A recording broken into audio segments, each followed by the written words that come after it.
This week's viewer is Andy Bradshaw, a business development manager in the media industry. He's 39, he has 2 kids and currently drives a BMW 318 Auto, but wants to spice up his life with a new and faster car. But he still needs it to be practical. So, what have we chosen for him?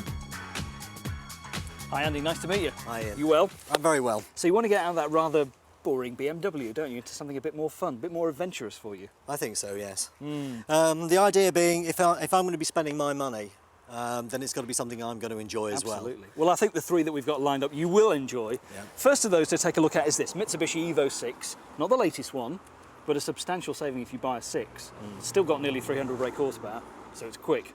Do you like the looks of it? How can you not like the looks of this? Some cars say style, some cars say practicality. This says come and have a go if you think you're hard enough. It's not very subtle really, is it? It does for subtlety what John Prescott does for ballet dancing. I mean, it's got the wheels, it's got all the spoilers, it's got the huge one at the back, Recaro seats, the full works. But it's also got, I mean, you've just hit the nail on the head, it's got seats in the back. I've got 2 kids. So you want something that you can transport them around in. Absolutely. And a decent boot to go shopping as well. And it's also fast, because my girlfriend likes fast cars as well, so... Oh, so you're bearing her in mind all the time. Absolutely. Come and have a look at the second car we've got lined up for you. Now Andy, the second car is a Subaru. I mean, I suppose when you think of sort of Japanese performance cars, you immediately think of the Mitsubishi and the Subaru as the 2 main ones. So we thought we'd line up a Subaru STI, version 5, a little bit older, and quite a bit cheaper than the Mitsubishi as well, but still with the same sort of performance and power. Well, what about the style of it, first of all? The styling of the Subaru has always intrigued me because it reminds me of one of those librarians with the glasses and the bun who, at the last minute, takes her glasses off and shakes her hair, and she's absolutely ravishing. It's about what's underneath this and not it is. What's on the surface. I mean, to me, it doesn't look a great car just standing and looking at it, does it? Doesn't do a lot for me, personally. No, it looks more like a Proton, doesn't it, or something like that. But a lot of them have these nasty gold wheels as well. Well, it's their trademark, isn't it? I know it is. But a friend of mine's got one of these and she swears by it. Her boyfriend's got a Ferrari and she prefers the Impreza. So I'm looking forward to it. These 2 have always gone head to head in the car magazine, so it'll be interesting to see what these turn out like. And the great thing about this is this is £6 cheaper than the Mitsubishi. Yeah, but I like the Mitsubishi. Come and have a look at the third car. All right, Andy, third car, Honda Integra Type-R. Like a lot of the Subarus and Mitsubishis, not available in the UK through Honda, so you have to sort of come in a different route, as they call it. Okay. But you can get hold of them, most importantly. And it's a brand new car, basically. These haven't been out that long. What do you think of it?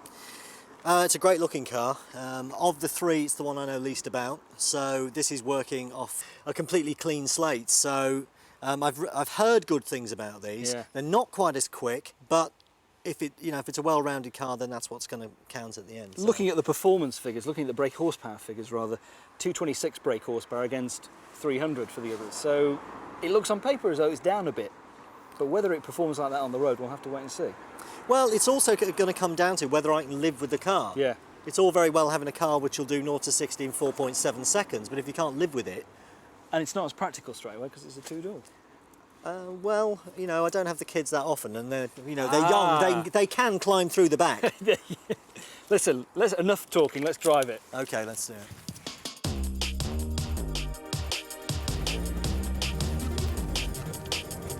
Andy, I'm not sure about you, but I'm not mad keen on the interior of this Integra. Are you? Not really, no. Minimalist is the word I'd use to describe it. It's pretty Spartan, isn't it? Yeah. It's got, the usual sort of creature comforts, electric windows, air conditioning, stereo system, but apart from that, there's nothing at all.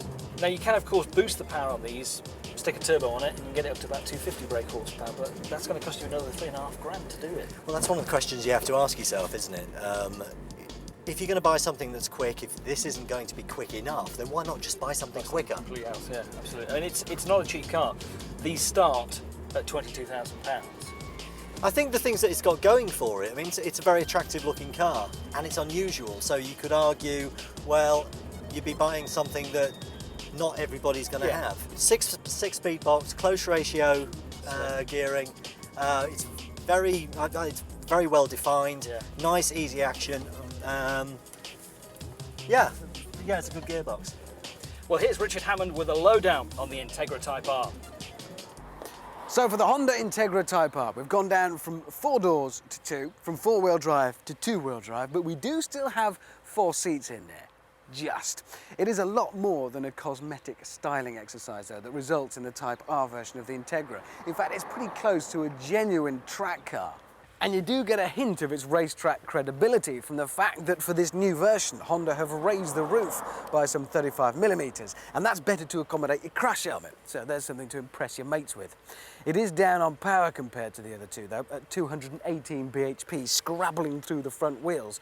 But it is a lot lighter, and that combined with a very rigid chassis and excellent brakes means it's very much the real thing. It's a proper little race car.